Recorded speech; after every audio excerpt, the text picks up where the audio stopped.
Hey there, welcome back to the channel. In this tutorial, I'm going to show you how you can send a snap from your camera roll as a normal snap. Please watch till the end to fully understand the tutorial. Now let's dive in. So if I send a snap from my camera roll like this, it shows up as new chat.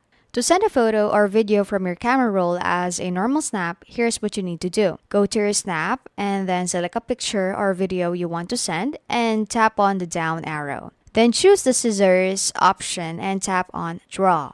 Select the whole snap and draw around it. Once you're done, tap on done in the top right corner, and now you've made the picture a sticker. Go back and save it as a copy. And then take a new snap, tap on stickers, and select the scissor icon. You'll see the sticker we just made, so tap on it and enlarge it. Now you can send it as a normal snap. If you tap on next and send it, it will show up as a new snap. That's how you can send a snap from your camera roll as a normal snap. If you find this video helpful, please give it a thumbs up and subscribe to be notified. Thanks for watching and see you in the next video.